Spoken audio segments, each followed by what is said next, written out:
আমরা স্পষ্টতই লক্ষ্য করছি সরকারের ভেতরে ঘাটতি মেরে থাকা একটি মহল এবং দেশ বিদেশি ষড়যন্ত্রকারীরা এই নির্বাচন প্রলম্বিত করবার ষড়যন্ত্রে লিপ্ত আছে।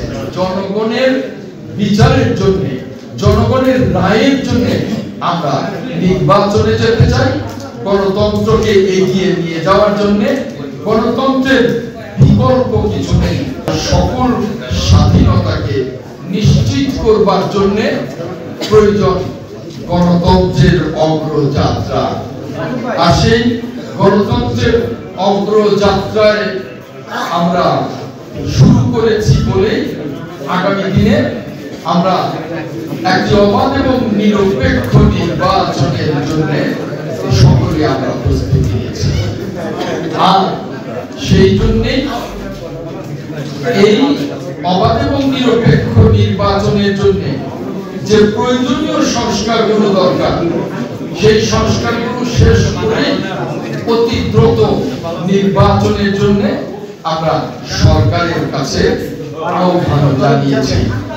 আর সেজন্য শুধু সরকারের কাছে আহ্বান জানিয়ে আমরা ক্ষান্ত হইনি, আমরা আমাদের দলকে শক্তিশালী করবার জন্য, নির্বাচনের জন্য প্রস্তুত করবার জন্য জনগণের কাছে আমাদের প্রত্যেকটা নেতা কর্মীকে পৌঁছে দেওয়ার জন্য আজকে এই লক্ষ্মীপুর জেলার এই বর্ধিত সভায় হাজির হয়েছি দেশ নায়ক তারেক রহমানের প্রয়োজনীয় বার্তা নিয়ে। আমি স্পষ্ট করে বলতে চাই যে আমরা জনগণের অধিকার প্রতিষ্ঠিত করতে চাই, জনগণের ক্ষমতা প্রতিষ্ঠিত করতে চাই। আর সেজন্যই আমরা প্রস্তুতি নিচ্ছি নির্বাচনে। কিন্তু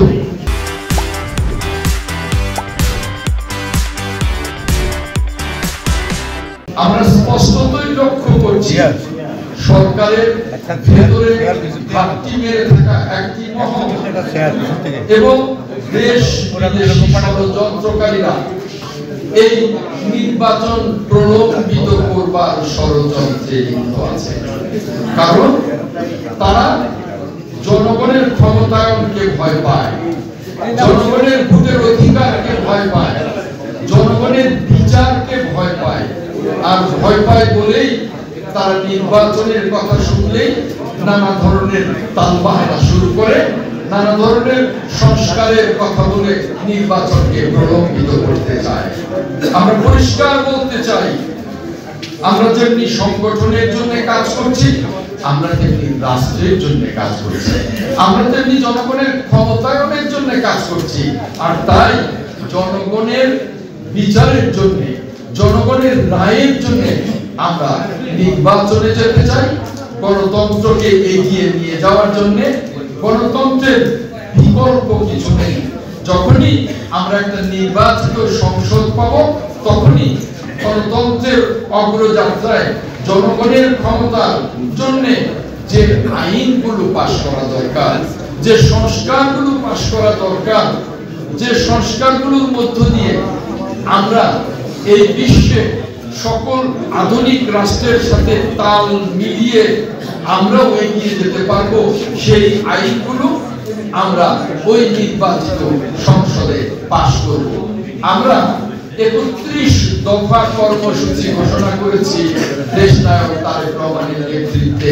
আজ থেকে ২ বছর আগে, যখন এই সরকার প্রতিষ্ঠিত হয়নি, যখন ফ্যাসিবাদ ছিল, তখনই আমরা বাংলাদেশকে মেরামতের জন্য, আধুনিক গণতান্ত্রিক মানবিক বাংলাদেশ গড়বার জন্য ৩১ দফা কর্মসূচি, সংস্কার কর্মসূচি ঘোষণা করেছি।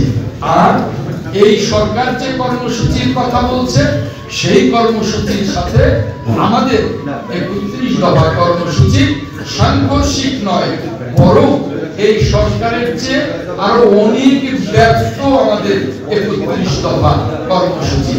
তাই আমরা বলবো যে সংস্কার কর্মসূচি চলমান প্রক্রিয়া,